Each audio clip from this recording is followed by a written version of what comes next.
Why did Israel attack Damascus? Syrian തലസ്ഥാനമായ ഡമസ്കോസിലേക്ക് മിസൈലുകൾ പായിച്ചിരിക്കുന്നു. അവിടെ സിറിയയുടെ ഭരണകൂടത്തിൻ്റെ സ്ഥിരാകേന്ദ്രം, പ്രത്യേകിച്ച് ഡിഫൻസ് മിനിസ്റ്ററി ആക്രമണ വിധേയമായിരിക്കുന്നു. ട്രൂത്തിൻ്റെ വിഷയം അമേരിക്ക കുത്തിപ്പൊക്കിയതാണെന്നല്ല പറയുന്നത്. പക്ഷേ അവിടെ എല്ലാം തന്നെ അശാന്തി ഉണ്ടെങ്കിലേ ആയുധ കച്ചവടം നടക്കൂ. അൽഷറ വന്ന് ഞാനങ്ങ് യൂണിഫൈ ചെയ്ത് കളയും എന്ന് പറഞ്ഞാൽ അത് നടക്കില്ല. ഇതൊരു ബഫർ ഏരിയയായി കാണാനാണ് ഇസ്രയേൽ താല്പര്യപ്പെടുന്നത്. ഇസ്രയേൽ ഇറാൻ യുദ്ധം ഒരു ഉടമ്പടിയിലൂടെ അവസാനിച്ച യുദ്ധമല്ല. ട്രംപ് വെടിനിർത്തൽ അങ്ങോട്ട് പ്രഖ്യാപിച്ചു, അല്ലാതെ കൃത്യമായി ഞങ്ങളിനി ആക്രമിക്കില്ല എന്ന ഉടമ്പടി ഒന്നും തന്നെ ഇല്ല. ഈ പ്രശ്നങ്ങളെല്ലാം നീണ്ടു നിൽക്കുമ്പോൾ അവിടെ എല്ലാം തന്നെ ഇതാളിക്കത്തേണ്ടതും പിന്നീട് അത് സമ്മർദ്ദത്തിൽ അടിപ്പെട്ട് വെടിനിർത്തൽ പ്രഖ്യാപിക്കേണ്ടതും മറ്റു ചിലരുടെ ആവശ്യമായി വന്നിരിക്കുന്നു.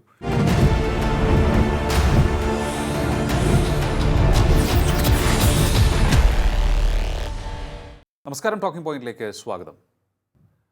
മിഡിൽ ഈസ്റ്റ് ഒരു പരുവത്തിൽ സമാധാനത്തിലേക്ക് വരുന്നു എന്ന തോന്നൽ ഉണ്ടാക്കിയപ്പോഴാണ് ഇപ്പോഴിതാ വീണ്ടും ഇസ്രായേൽ സിറിയ സംഘർഷം പൊട്ടിപ്പുറപ്പെടുകയാണ്. ഇസ്രായേൽ സിറിയയ്ക്ക് എതിരെ മിസൈലുകൾ അയക്കുകയാണ്. സിറിയൻ തലസ്ഥാനത്തിലൊക്കെ തന്നെ ആക്രമണമുണ്ടായി. ഏറ്റവും ഒടുവിൽ ലഭിക്കുന്ന വിവരം അനുസരിച്ച് ഒരു വെടിനിർത്തൽ താൽക്കാലികമായി ഉണ്ടായിട്ടുണ്ട്. അതൊരാശ്വാസത്തിൻ്റെ വാർത്തയാണ്. എങ്കിലും എന്താണ് ഈ ലേറ്റസ്റ്റ് കോൺഫ്ലിക്റ്റിൻ്റെ കാരണം? നമുക്ക് പരിശോധിക്കാം. ഇത് നീണ്ടുപോകാനുള്ള എന്തെങ്കിലും സാധ്യതയുണ്ടോ എന്നും പരിശോധിക്കാം. നമ്മോടൊപ്പം ചേരുകയാണ് വിദേശകാര്യ വിദഗ്ധൻ ഡോക്ടർ മോഹൻ വർഗീസ്. നമസ്കാരം സാർ, ടോക്കിംഗ് പോയിന്റിലേക്ക് സ്വാഗതം. ഇപ്പോൾ വീണ്ടും ഒരു സംഘർഷത്തിൻ്റെ സാധ്യതയാണോ, ആശങ്കയാണോ അവിടെ നിഴലിക്കുന്നത്? സിറിയയ്ക്ക് നേരെ ഇസ്രയേൽ ഇപ്പോൾ ഈ ആക്രമണം നടത്താനുള്ള കാരണം എന്താണ്? സിറിയ ഏറെക്കാലമായി പ്രശ്ന കലുഷിതമായ പ്രദേശമാണ്. ബഷർ അൽ അസദിൻ്റെ നാളുകൾ കഴിഞ്ഞ ഏതാനും വർഷങ്ങൾ, ഒരു പതിറ്റാണ്ടിലധികമായി കൊടുമ്പിരി കൊണ്ട ആഭ്യന്തര യുദ്ധം നടക്കുകയാണ്. അതിൻ്റെ ഒരു കൾമിനേഷൻ പോയിന്റിലാണ് കഴിഞ്ഞ വർഷം ബഷർ അൽ അസദ് പലായനം ചെയ്യുകയും റഷ്യയിലേക്ക് പോവുകയും സിറിയയിൽ ഒരു പുതിയ HTS ഹയത്ത് തഹരീർ അൽ ഷമാം എന്ന് പറയുന്ന ഒരു ചെറിയ സംഘടന, അതിന് അൽ ഖൈദ ബന്ധമുള്ള അല്ലെങ്കിൽ IS ബന്ധമുണ്ടായിരുന്ന ഒരു നേതൃത്വമാണ് അതിനുള്ളത്. പക്ഷേ ഒരു ഹോച്ച് പോച്ച് അറേഞ്ച്മെൻറ്റ് എന്ന നിലയിൽ അമേരിക്കൻസും ടർക്കിഷ് അതോറിറ്റീസും ഇസ്രായേലും എല്ലാം ചേർന്ന് അവരുടെ എല്ലാം അനുഗ്രഹാശിസ്സുകളോടെ എന്ന് വേണമെങ്കിൽ പറയാം ഒരു പുതിയ ഭരണകൂടം ഉണ്ടായിരിക്കുന്നു. പക്ഷേ സമാധാനം അകലെ തന്നെയാണ്. സിറിയയിൽ ഒരു മൾട്ടി കൾച്ചറൽ സൊസൈറ്റിയാണ്. നമ്മൾ നോക്കുമ്പോൾ അറബി ലോകത്തെല്ലാം അറബികളാണ്, തുച്ഛീകരിച്ച് എല്ലാ അറബികളാണ്. അങ്ങനല്ല, അറബി ലോകത്തെ ഷിയ ന്യൂനപക്ഷം ബഷർ അൽ അസദ് റെപ്രസെൻ്റ് ചെയ്യുന്ന ഒരു ചെറിയ വിഭാഗം അലവൈറ്റ് ഷിയ മുസ്ലിംസ്, അവിടെ അവർക്കായിരുന്നു ഭരണം, അല്ലെങ്കിൽ ബഷർ അൽ അസദിൻ്റെ കുടുംബത്തിനായിരുന്നു ഭരണം. ഏകാധിപതിയായി പതിറ്റാണ്ടുകൾ അദ്ദേഹം ഭരണത്തിലുണ്ടായി. അതിനുശേഷം വന്ന ഒരു ഗവൺമെൻറ് മറ്റ് വൈവിധ്യങ്ങളെ, സിറിയയിലെ വൈവിധ്യങ്ങളെ, പ്രത്യേകിച്ച് കുർദുകൾ, വടക്ക് പ്രദേശത്തുള്ള കുർദുകൾ അവിടെ മാത്രമല്ല, സിറിയയിലും ടർക്കിയിലും ഇറാനിലും ഇറാഖിലുമായി ചിതറി നിൽക്കുന്ന പ്രത്യേക വംശീയ വിഭാഗമാണ് കുർദുകളുടെ താല്പര്യങ്ങൾ സംരക്ഷിക്കണം. കാരണം കുർദുകൾ കൂടി ഫൈറ്റ് ചെയ്തുകൊണ്ടാണ് ഒരു ഭരണമാറ്റം സാധ്യമായത്. അതുപോലെ മറ്റ് പല ഗ്രൂപ്പുകൾ, ടർക്കിഷ് ഗ്രൂപ്പുകളുണ്ട്, അവിടെ മറ്റ് പല വംശീയ വിഭാഗങ്ങളുണ്ട്. പക്ഷേ ഇവിടെ വിഷയമായി വന്നിരിക്കുന്നത് ഇപ്പോഴത്തെ ഈ നമ്മളിപ്പോൾ ചർച്ച ചെയ്യുന്ന വിഷയം, why did Israel attack Damascus? Syrian തലസ്ഥാനമായ ഡമസ്കോസിലേക്ക് മിസൈലുകൾ പായിച്ചിരിക്കുന്നു. അവിടെ സിറിയയുടെ ഭരണകൂടത്തിൻ്റെ സ്ഥിരാകേന്ദ്രം, പ്രത്യേകിച്ച് ഡിഫൻസ് മിനിസ്റ്ററി ആക്രമണ വിധേയമായിരിക്കുന്നു. ഏതാനും മരണങ്ങൾ റിപ്പോർട്ട് ചെയ്തിരിക്കുന്നു. എന്താണ് ഇസ്രയേലിനെ പ്രകോപിപ്പിച്ചത്? കൃത്യമായി പറഞ്ഞാൽ the method of handling Druze by the Syrian authorities. ഈ ചിന്ത മുഴുവൻ ഡ്രൂസുകളിലേക്ക് വരികയാണ്. ആരാണ് ഡ്രൂസ്? തെക്ക് പ്രദേശത്ത്, സിറിയയുടെ തെക്ക് പ്രദേശത്ത്, ഇസ്രയേലിനോട് ചേർന്ന പ്രദേശത്ത്, ഗോലാൻ കുന്നുകളിലും സമീപ പ്രദേശങ്ങളിലുമായി വിന്യസിക്കപ്പെട്ട ഏതാണ്ട് 10 ലക്ഷത്തിൽ താഴെ വരുന്ന ഒരു മത വിഭാഗമാണ്. ഇസ്മായിലൈറ്റ് ഒരു ജിനിയോളജി ഉള്ള, എന്നാൽ പൂർണ്ണാർത്ഥത്തിൽ ഇസ്ലാമിക വിഭാഗമല്ലത്. അവർ ജൂതന്മാരല്ല, ഇസ്ലാമല്ല, ക്രൈസ്തവരല്ല, ഇതിലെല്ലാം മാറി നിൽക്കുന്ന ഒരു വിശ്വാസ ഘടനയാണ്. ഏകദൈവത്തിൽ വിശ്വസിക്കുന്നു. അബ്രഹാമിക മതങ്ങളെ പോലെ ഇവരും അബ്രഹാമിക പിന്തുടർച്ചക്കാരാണ്. അവർ തീർച്ചയായും യഹോവയിൽ വിശ്വസിക്കുന്നു, ഏകദൈവ വിശ്വാസികളാണ്. പക്ഷെ അവർ പുനർജനനത്തിൽ വിശ്വസിക്കുന്ന ഒരു വിഭാഗമാണ്. അവരുടെ വിശ്വാസത്തിന് കുറച്ച് വ്യത്യസ്തമായ ഒരു ഘടനയാണുള്ളത്. അങ്ങനെ വലിയ പ്രകടനപരത ഇല്ലാത്ത, ഒതുങ്ങിക്കൂടി ജീവിക്കുന്ന ഏതാണ്ട് 10 ലക്ഷത്തോളം പേരാണ്. ഇവർ 3-4 രാജ്യങ്ങളായി ചിതറി നിൽക്കുന്നു. ഈ സിറിയയുടെ ജനസംഖ്യയുടെ ഏതാണ്ട് 3% ഡ്രൂസാണ്. അതുപോലെ ലെബനൻ്റെ ജനസംഖ്യയുടെ തൊട്ടടുത്ത് ചെറിയ രാജ്യമാണ് ലെബനൻ. ഇസ്രായേലിന് വടക്കുള്ള സിറിയയുടെ പടിഞ്ഞാറുള്ള ലെബനൻ്റെ ജനസംഖ്യയുടെ 5% ഡ്രൂസ് ആണ്. ഇസ്രായേലിൻ്റെ തന്നെ ജനസംഖ്യയുടെ 1.7% അവർ ഡ്രൂസാണ്. അവരിൽ മിക്കവരും ഇസ്രായേലിന് വേണ്ടി സൈന്യത്തിൽ ജോലി ചെയ്യുന്നവരാണ്. ഇസ്രായേലി സൈന്യത്തിന്റെ ഭാഗമാണ്. കാരണം ഇസ്രായേൽ ജൂതനല്ലാത്ത മറ്റാരെയെങ്കിലും വിശ്വസിക്കുമെങ്കിൽ അത് ഡ്രൂസിനെയാണ്. അത്രയും പ്രാധാന്യം അവർക്കുണ്ട്, പ്രാധാന്യമുണ്ട്. അതൊരു ടാക്ടിക്കൽ രീതിയിലാണ്. കാരണം അവർ അറബി ഗോത്രങ്ങളുമായി, പ്രത്യേകിച്ച് ബെദോയിൻ ട്രൈബ്സുമായി എന്നും കലഹിച്ച് നിൽക്കുന്ന ഒരു വിഭാഗമാണ് ഡ്രൂസ്. അതിശക്തമായ ബെദോയിൻ ഗ്രൂപ്പുകളാണ്. കാരണം അറബി ദേശത്തെ ഈ ബെദോയിൻസ് എന്ന് പറയുന്ന നടക്കുന്ന ആളുകളാണ്. അവരുമായി നിരന്തരമായ ഏറ്റുമുട്ടൽ. ആ ഏറ്റുമുട്ടൽ ഒരു പ്രത്യേക അവസ്ഥയിലെത്തി നിൽക്കുന്നു. അപ്പോൾ സിറിയൻ സൈന്യത്തിൻ്റെ ഇപ്പോഴത്തെ അൽ ഷറയാണ് ഇപ്പോഴത്തെ സിറിയൻ ഇടക്കാല സർക്കാരിൻ്റെ അധിപൻ.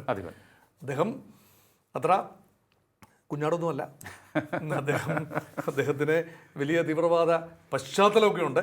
ഇപ്പോൾ അദ്ദേഹം ബാപ്റ്റൈസ് ചെയ്ത് ഒരു മിതവാദി നേതൃത്വത്തിലേക്ക് വരിക. ഒരു തീവ്ര നിലപാടിന്റെ ചരിത്രം അദ്ദേഹത്തിനുണ്ട് അല്ലേ? തീർച്ചയായും ഉണ്ട്. തീവ്ര നിലപാടിൻ്റെ ഇപ്പം അമേരിക്കയ്ക്കൊരു സോക്കേടുണ്ട്.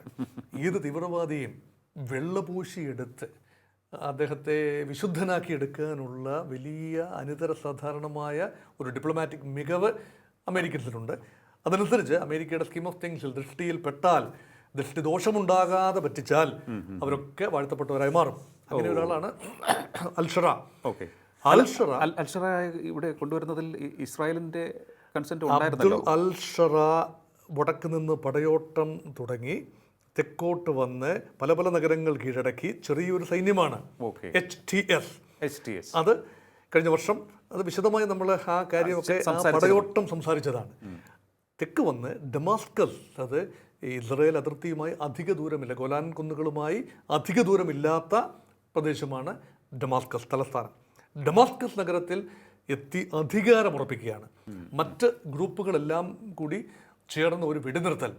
അപ്പോൾ ഇതൊരു ഫ്രജൈൽ പീസ് പ്രോസസ്സാണ് ഇപ്പോൾ അവിടെ നടക്കുന്നത്. അവിടെ ഒരു ലക്ഷ്മണ രേഖ ലംഘിച്ചു എന്നാണ് ഇസ്രായേൽ പറയുന്നത്. അതായത് ഡ്രൂസുകളെ വെറുതെ വിടണം, അവരെ ചൊറിയാൻ നിൽക്കരുത്, അവർ ചെറിയ വിഭാഗമാണ്, നിങ്ങളൊക്കെ ശക്തരായ അറബ് ഗ്രൂപ്പുകളാണ്, ബെദോയിൻസാണ്. അപ്പം ബെദോയിൻ സൈന്യങ്ങൾ അല്ല ബെദോയിൻ പോരാളികൾ ചില ഡ്രൂസ് വ്യക്തികളെ തട്ടിക്കൊണ്ടു പോകുന്നു. തിരിച്ചും സംഭവിച്ചിട്ടുണ്ട്. ഇത് ലോക്കൽ തർക്കമായി.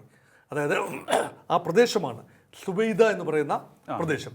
സുബൈദയിലാണ് ഡ്രൂസുകളുടെ വലിയ സാന്നിധ്യമുള്ളത്. മൊത്തം ആകെയുള്ള 10 ലക്ഷം ഡ്രൂസിൽ ഏതാണ്ട് 50% സുബൈദയിലും ഇസ്രായേൽ കൈവശപ്പെടുത്തിയ സിറിയയുടെ ഭാഗമായ ഗോലാൻ കുന്നുകളിലുമാണ് അധിവസിക്കുന്നത്. ബാക്കി ലോകത്താകമാനം ചെതറി നിൽക്കുന്നു. കൂടുതലും ജോർദാൻ, ലെബനൻ, അതുപോലെ ഇസ്രായേൽ, ഇങ്ങനെയുള്ള രാജ്യങ്ങളിലാണ്. ഈ ഡ്രൂസിൻ്റെ സംരക്ഷണം ഇസ്രായേൽ ഒരു അഭിമാന വിഷയമായി എടുത്തിട്ടുണ്ട്. കൃത്യമായി പറഞ്ഞാൽ ഡ്രൂസ് നിയന്ത്രിക്കുന്ന ഒരു മേഖല ബാഷർ അൽ അസദ് ഉള്ളപ്പോഴും ഏതാണ്ട് സ്വതന്ത്ര പരമാധികാര പ്രദേശം തന്നെ ആയിരുന്നു. അവരുടെ മേൽ പൂർണ്ണമായ നിയന്ത്രണമൊന്നും അസദിനും ഉണ്ടായിരുന്നില്ല എന്നതാണ് വാസ്തവം. നിങ്ങളും അത് തന്നെ തുടർന്നാൽ മതി. അത് തുടർന്നാൽ മതി. അൽഷറ വന്ന് ഞാൻ അങ്ങ് യൂണിഫൈ ചെയ്ത് കളയും എന്ന് പറഞ്ഞാൽ അത് നടക്കില്ല. ഇതൊരു ബഫർ ഏരിയയായി കാണാനാണ് ഇസ്രായേൽ താല്പര്യപ്പെടുന്നത്. ഇസ്രായേലിനും സിറിയൻ ഭരണകൂടത്തിനും ഇടയിലുള്ള ഒരു അതിർത്തി മേഖലയിൽ ഇസ്രായേലിന് കൂടി സ്വീകാര്യമാകുന്ന ഒരു വിഭാഗം ഡ്രൂസ്, അവരെ നിലനിർത്തുക. അപ്പോൾ ആ ഒരു സ്റ്റേറ്റസ് കോ അട്ടിമറിക്കുന്ന എന്ത് നടപടിയെയും കായികമായി, സൈനികമായി, ബലപ്രയോഗത്തിലൂടെ നേരിടുമെന്ന ഇസ്രായേലിൻ്റെ ഒരു മുഷ്ക് അവിടെ കാണാം. അവിടെയാണ് ഇസ്രായേൽ എപ്പോഴും അൺപ്രഡിക്റ്റബിൾ ആണ്. അപ്രതീക്ഷിതമായ സമയത്ത് ആക്രമണം നടത്തുന്ന, കാരണം ഈ offence is the best form of defence എന്നാണ് ഇസ്രായേലിൻ്റെ ഒരു ഫിലോസഫി. അതുകൊണ്ടായിരിക്കാം ഡമാസ്കസ് നഗരത്തിലേക്ക് ആക്രമണം നടത്തുകയാണ്. ഡ്രൂസിൻ്റെ തന്നെ കേന്ദ്രങ്ങളിലേക്ക് ആക്രമണം നടത്തുന്നു. ഈ ബദോയിൻ സൈന്യങ്ങളെ തുരത്താൻ വേണ്ടി ആക്രമണം. 350-ലേറെ മരണങ്ങളാണ് അനൗപചാരികമായി റിപ്പോർട്ട് ചെയ്തിട്ടുള്ളത്. അതിൽ 11 മാത്രമേ ഔപചാരികമായി റിപ്പോർട്ട് ചെയ്തിട്ടുള്ളൂ. ഇത് അടുത്ത സ്റ്റെപ്പിലേക്ക് പോയാൽ സംഭവിക്കുന്നത് എന്താണ്? ഇറാഖിൽ സംഭവിച്ചതുപോലെ അന്ന് ഇറാഖിലും സിറിയയിലും ഒരു 15 വർഷം മുൻപ് സംഭവിച്ചതുപോലെ അൽ ഖൈദ അല്ല, IS വീണ്ടും പിടിമുറുക്കും. ഇപ്പോൾ തന്നെ ചില പ്രദേശങ്ങൾ ബ്ലാക്ക് സ്പോട്ട്സാണ്. ISന് ഇസ്ലാമിക് സ്റ്റേറ്റ് എന്ന് പറയുന്നത് ഇതൊന്നും അല്ല. ഇതൊരു ടെറിട്ടോറിയൽ സ്റ്റേറ്റ് മാത്രമല്ല, ഷാരിയത്ത് അനുസരിച്ച് പ്രവർത്തിക്കുന്നതും ഖാലിഫേറ്റ് ആയി കരുതപ്പെടുന്നതുമായ ഒരു വിശ്വാസ ഘടനയുടെ ഭൗതിക രൂപമാണ് ഇസ്ലാമിക് സ്റ്റേറ്റ്. വളരെ കഷ്ടപ്പെട്ടാണ് അമേരിക്കൻസും ഈ ടർക്കിഷ് റിബൽസും അതുപോലെ HTSൻ്റെ ചില രൂപങ്ങളും അതേപോലെ ഖുർദുകളും എല്ലാം ചേർന്നാണ് ഇസ്ലാമിക് സ്റ്റേറ്റിനെ കെട്ടുകെട്ടിച്ചത്. ഒരിക്കൽ കൂടി ഇസ്ലാമിക സ്റ്റേറ്റിനെ ഇറാഖിലും സിറിയയിലും പിടിമുറുക്കാനുള്ള അന്തരീക്ഷം സംജാതമാകാൻ മാത്രമേ ഈ ഒരു പോരാട്ടം നീണ്ടു നിന്നാൽ സാധിക്കൂ. ഇപ്പോൾ എന്തായാലും താൽക്കാലിക വെടിനിർത്തൽ വന്നിട്ടുണ്ട്. ഈ സിറിയയുടെ ഔദ്യോഗിക സൈന്യം പിന്മാറിയിട്ടുണ്ട്. ഇപ്പോൾ അവിടെ മിസൈലൊന്നും പതിക്കുന്നില്ല, യുദ്ധമൊന്നും നടക്കുന്നില്ല എന്ന് പറയുന്നുണ്ട്. ഈ വെടിനിർത്തൽ നീണ്ടുപോകാനും സമാധാനം തുടരാനുമുള്ള സാധ്യത, കാരണം ഇങ്ങനെ ചോദിക്കാനുള്ള കാരണം പലയിടത്തും വെടിനിർത്തൽ വന്നിട്ടുണ്ട്, പക്ഷേ വീണ്ടും വെടിപൊട്ടിയിട്ടുണ്ട്. അതുകൊണ്ടാണ് ഈ ചോദ്യം. ഇവിടെ ചോദിക്കേണ്ട ഒരു ചോദ്യമുണ്ട്, അത് വൈകിയെങ്കിലും ചോദിക്കുന്നു. വെടി പൊട്ടേണ്ടത് ആരുടെ ആവശ്യമാണ്? മധ്യപൗരസ്ത്യ പ്രദേശത്തെ ഒരിക്കലും സമാധാനം ഉണ്ടാകാതെ ഇരിക്കേണ്ടതിന് ചില നിഗൂഢമായ നീക്കങ്ങൾ അങ്ങകലെ അറ്റ്ലാന്റിക്കിനും പടിഞ്ഞാറ് നിന്നുകൊണ്ട് ആരെങ്കിലും ശ്രമിക്കുന്നുണ്ടോ എന്നതാണ് ഇവിടെ ഉയർന്ന ചോദ്യം. അതെ, ഒരു പ്രശ്നം ഉണ്ടാവുക, അത് പരിഹരിക്കാൻ അവർ തന്നെ വരിക, അത് പരിഹരിച്ചതിന് ശേഷം ഒരു ഗ്രാൻഡ് മമ്മൂഞ്ഞ് സിൻഡ്രോം അല്ലേ, അത് നമ്മൾ മാത്രമാണ്, നമ്മൾ വിചാരിച്ചതുകൊണ്ടാണ്. ഇന്ത്യ പാകിസ്ഥാൻ സംഘർഷമാണെങ്കിലും അറബ് ഇസ്രായേലി അല്ലെങ്കിൽ യഹൂദനും ഇസ്രായേലും ഹമാസും തമ്മിലുള്ള സംഘർഷമാകട്ടെ, മറ്റ് ലോകത്തുള്ള എല്ലാ ഇറാനും ഇസ്രായേലും തമ്മിലുള്ള സംഘർഷമാകട്ടെ, ലോകത്തുള്ള എല്ലാ സംഘർഷങ്ങളും തീർത്തതായി പ്രഖ്യാപിച്ച, വെടിനിർത്തൽ അനൗൺസ് ചെയ്ത സാക്ഷാൽ ഡൊണാൾഡ് ട്രംപ് തന്നെയാണ് ഈ വെടിനിർത്തലും ഇപ്പോൾ പ്രഖ്യാപിച്ചിട്ടുള്ളത്. അതുകൊണ്ട് അത് അച്ചായൻ്റെ മറ്റൊരു തമാശ എന്നതിന് ഉപരിയായി ഇത് സൃഷ്ടിക്കുന്നത് ആരാണ്? നിരന്തരം മധ്യപൗരസ്ത്യ പ്രദേശത്തെ യുദ്ധങ്ങളുടെ ഒരു മാലപ്പടക്കം തന്നെ. കഴിഞ്ഞ ഏതാനും മാസങ്ങളായി യുദ്ധമൊഴിഞ്ഞ ഒരു നേരമുണ്ടായിട്ടില്ല. ഒട്ടുമിക്ക സ്ഥലങ്ങളിലും ഫ്രജൈലായിട്ടുള്ള ദുർബലമായിട്ടുള്ള ഭരണ സംവിധാനമാണ് നിലനിൽക്കുന്നത്.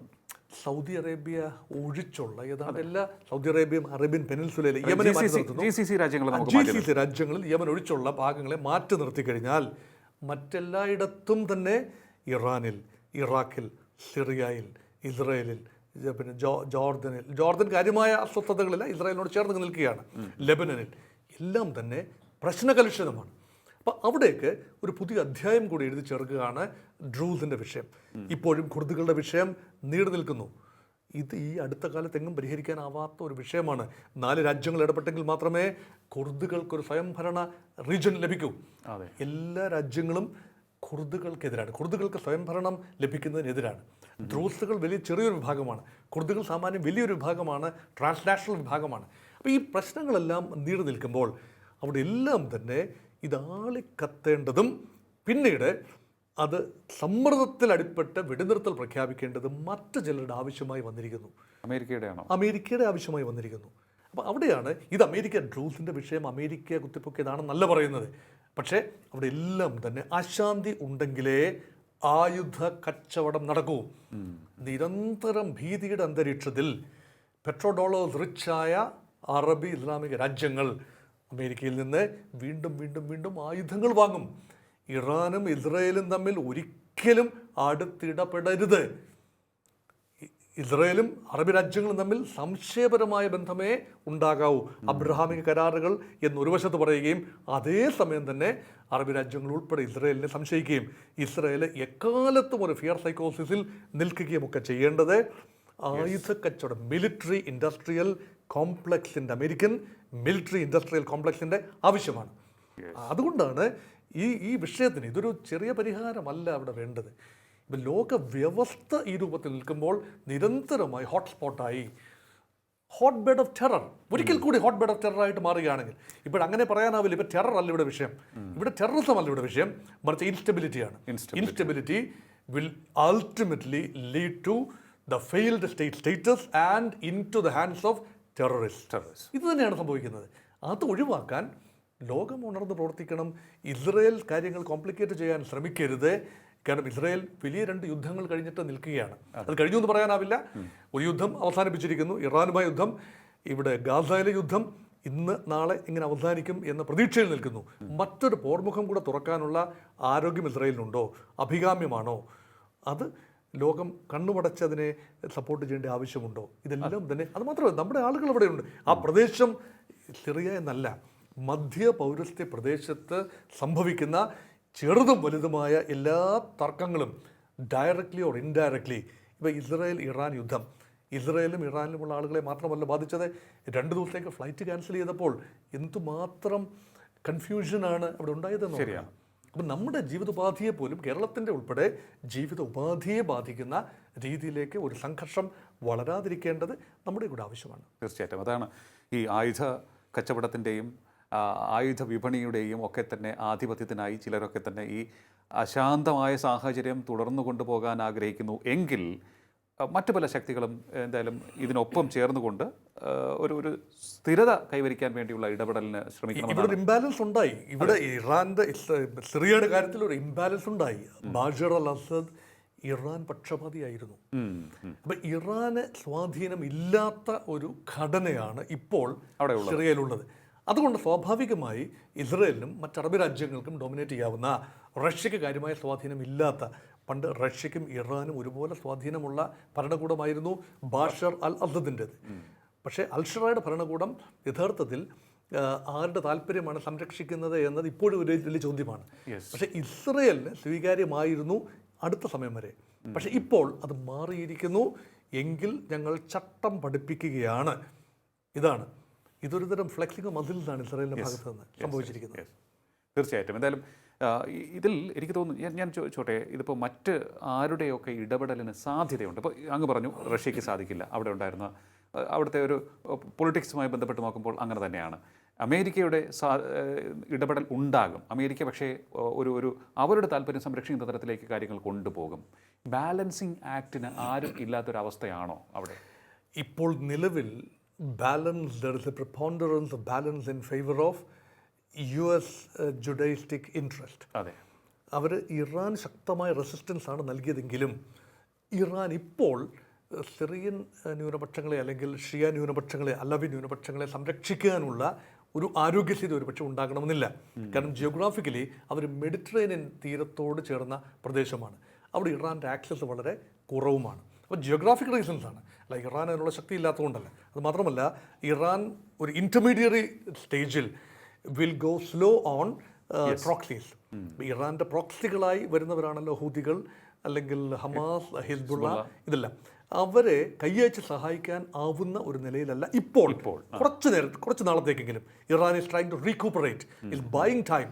Israel also is buying time. അതിനിടയിലാണ് ഈ കലാപരിപാടികളെല്ലാം നടക്കുന്നത്. അപ്പോൾ ഒരു യുദ്ധം, ഈ യുദ്ധം പൂർണ്ണമായി അവസാനിച്ചു എന്ന് പറയാനാവില്ല.